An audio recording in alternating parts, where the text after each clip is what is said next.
ನಮಸ್ಕಾರ, BN ಟಿವಿಗೆ ಸ್ವಾಗತ. ವೀಕ್ಷಕರೇ, ಬೆಂಗಳೂರಿನಲ್ಲಿ ರಾಮೇಶ್ವರಂ ಕೆಫೆಯಲ್ಲಿ ಬಾಂಬ್ ಇಟ್ಟು ಸ್ಫೋಟ ಮಾಡಿದಂತಹ ಹಂತಕನ ಬಂಧನವಾಗಿದೆ.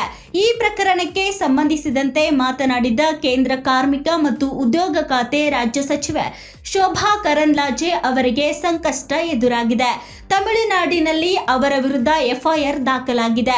ಹಾಗಾದರೆ ಅವರು ನೀಡಿದ್ದ ಹೇಳಿಕೆಯನ್ನು ಮದ್ರಾಸ್ ಹೈಕೋರ್ಟ್ ತಿಳಿಸಿದ್ದೇನು ಎಂಬುದನ್ನ ನೋಡ್ತಾ ಹೋಗೋಣ ಬನ್ನಿ. ವೀಕ್ಷಕರೇ, ಬೆಂಗಳೂರಿನ ರಾಮೇಶ್ವರಂ ಕೆಫೆಯಲ್ಲಿ ಮಾರ್ಚ್ 1ರಂದು ಸ್ಫೋಟವಾಗಿತ್ತು. ಈ ಪ್ರಕರಣ ರಾಜ್ಯಾದ್ಯಂತ ತಲ್ಲಣ ಸೃಷ್ಟಿಸಿತ್ತು. ರಾಜಕೀಯ ರಂಗದಲ್ಲೂ ಚರ್ಚೆಯಾಗಿತ್ತು.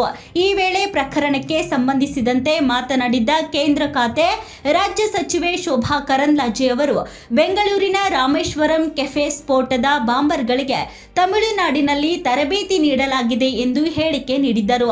ಈಗ ಶೋಭಾ ಕರಂದ್ಲಾಜೆಗೆ ಇದೇ ಹೇಳಿಕೆ ಸಂಕಷ್ಟ ತಂದೊಡ್ಡಿದೆ. ಈ ಸಂಬಂಧ ತಮಿಳುನಾಡಿನಲ್ಲಿ ಶೋಭಾ ಕರಂದ್ಲಾಜೆ ವಿರುದ್ಧ ದೂರು ದಾಖಲಾಗಿದೆ.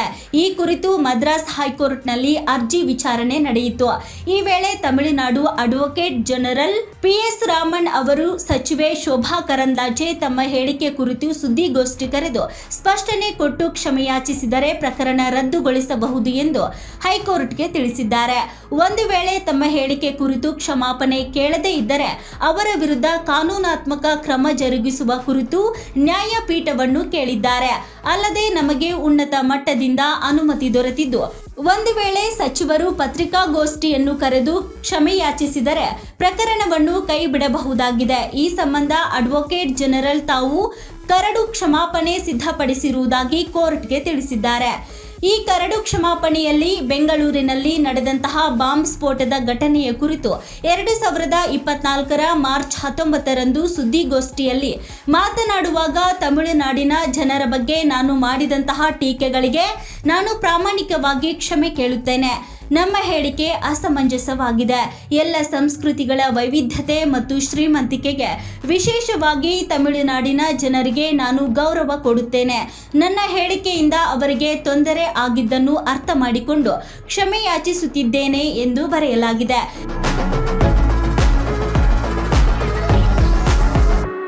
ಇದಕ್ಕೆ ಕೇಂದ್ರ ಖಾತೆ ರಾಜ್ಯ ಸಚಿವೆ ಶೋಭಾ ಕರಂದ್ಲಾಜೆ ಅವರು ಒಪ್ಪಿ ಕ್ಷಮಾಪಣೆ ಕೇಳಿದಲ್ಲಿ ಪ್ರಕರಣ ಸುಖಾಂತ್ಯಗೊಳ್ಳಲಿದೆ. ಇಲ್ಲವಾದರೆ ಕಾನೂನು ಪ್ರಕ್ರಿಯೆ ಎದುರಿಸಬೇಕಾಗುತ್ತದೆ ಎಂಬುದನ್ನು ತಿಳಿಸಿದ್ದಾರೆ.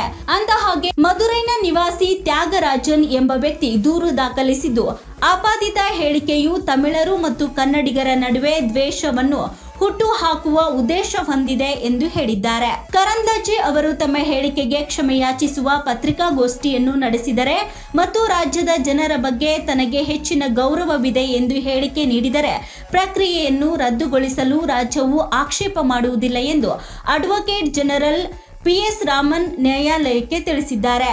ಕರಂದ್ಲಾಜೆ ಅವರಿಂದ ನಿರೀಕ್ಷಿಸಲಾಗಿದ್ದ ಕ್ಷಮಾಪಣೆಯ ಕರಡು ಸ್ವರೂಪವನ್ನು ರಾಜ್ಯವು ಪ್ರಸಾರ ಮಾಡಿದೆ. ಈ ಹಿನ್ನೆಲೆಯಲ್ಲಿ ಕರಂದ್ಲಾಜೆ ಅವರು ಪತ್ರಿಕಾಗೋಷ್ಠಿ ನಡೆಸಲು ಸಿದ್ಧರಿದ್ದಾರಾ ಎಂಬ ಬಗ್ಗೆ ಸೂಚನೆಗಳನ್ನು ಪಡೆಯಲು ಅವರ ಪರ ವಕೀಲರಿಗೆ ನ್ಯಾಯಾಲಯ 10 ದಿನಗಳ ಕಾಲಾವಕಾಶ ನೀಡಿದೆ. ಕ್ಷಮಾಪಣೆ ವ್ಯಕ್ತಪಡಿಸಿ ಅಫಿಡವಿಟ್ ಸಲ್ಲಿಸಲು ಸಿದ್ಧ ಎಂದು ವಕೀಲರು ನ್ಯಾಯಾಲಯಕ್ಕೆ ತಿಳಿಸಿದ್ದರು. ಕಾಮೆಂಟ್ಗಳು ಸಾರ್ವಜನಿಕವಾಗಿ ಮಾಡಲ್ಪಟ್ಟಿದ್ದರಿಂದ ಪತ್ರಿಕಾಗೋಷ್ಠಿ ನಡೆಸಿ ಕ್ಷಮೆಯಾಚಿಸುವುದು ಹೆಚ್ಚು ಸೂಕ್ತ ಎಂದು ನ್ಯಾಯಾಲಯ ಅಭಿಪ್ರಾಯಪಟ್ಟಿದೆ. ಕರಂದ್ಲಾಜೆ ಅವರ ಹೇಳಿಕೆಗಳ ಬಗ್ಗೆ ನ್ಯಾಯಾಲಯವು ಈ ಹಿಂದೆ ಪ್ರಶ್ನೆ ಮಾಡಿತ್ತು ಮತ್ತು ರಾಷ್ಟ್ರೀಯ ತನಿಖಾ ಸಂಸ್ಥೆ ತನ್ನ ಶೋಧನೆಯನ್ನು ನಡೆಸುವ ಮೊದಲೇ ಸಚಿವರು ಸ್ಫೋಟಗಳನ್ನು ತಮಿಳುನಾಡಿನ ಜನರೊಂದಿಗೆ ಹೇಗೆ ಜೋಡಿಸುತ್ತಾರೆ ಎಂದು ಕೇಳಿತ್ತು. FIRಗಳನ್ನು ದುರುದ್ದೇಶದಿಂದ ದಾಖಲಿಸಲಾಗಿದೆ ಮತ್ತು ಪ್ರಕ್ರಿಯೆಯ ದುರುಪಯೋಗವಾಗಿದೆ ಎಂದು ಸಚಿವರು ತಮ್ಮ ಅರ್ಜಿಯಲ್ಲಿ ಸಲ್ಲಿಸಿದ್ದರು. ತನ್ನ ಉದ್ದೇಶಗಳನ್ನು ಸ್ಪಷ್ಟಪಡಿಸುವ ಮತ್ತು ಹೇಳಿಕೆಗಳಿಗೆ ಕ್ಷಮೆಯಾಚಿಸುವ ತನ್ನ ಟೀಕೆಗಳನ್ನು ಈಗಾಗಲೇ ಹಿಂತೆಗೆದುಕೊಂಡಿದ್ದೇನೆ ಎಂದು ಹೇಳಿದ್ದರು. ಇದರ ಹೊರತಾಗಿಯೂ ಕ್ರಿಮಿನಲ್ ಕಾನೂನನ್ನು ಜಾರಿಗೆ ತರುವುದು ದುರುದ್ದೇಶಪೂರಿತವಾಗಿದೆ ಮತ್ತು ಸಂವಿಧಾನದ ವಾಕ್ ಮತ್ತು ಅಭಿವ್ಯಕ್ತಿ ಸ್ವಾತಂತ್ರ್ಯದ ತಿರುಳನ್ನು ಹೊಡೆಯುತ್ತದೆ ಎಂದು ಹೇಳಿಕೆ ನೀಡಿದ್ದರು. ಒಟ್ಟಿನಲ್ಲಿ ಈ ಪ್ರಕರಣದಲ್ಲಿ ಶೋಭಾ ಕರಂದ್ಲಾಜೆ ಅವರು ಯಾವ ರೀತಿಯಾದಂತಹ ನಿಲುವನ್ನು ತೆಗೆದುಕೊಳ್ಳುತ್ತಾರೆ ಎಂಬುದನ್ನು ಕಾದು ನೋಡಬೇಕಾಗಿದೆ. ಮತ್ತಷ್ಟು ಸುದ್ದಿಗಳಿಗಾಗಿ ನೋಡ್ತಾ ಇರಿ BN ಟಿವಿ. ಲೈಕ್ ಮಾಡಿ, ಶೇರ್ ಮಾಡಿ, ಸಬ್ಸ್ಕ್ರೈಬ್ ಮಾಡಿ. ಇದು ನಿಮ್ಮ ಧ್ವನಿ.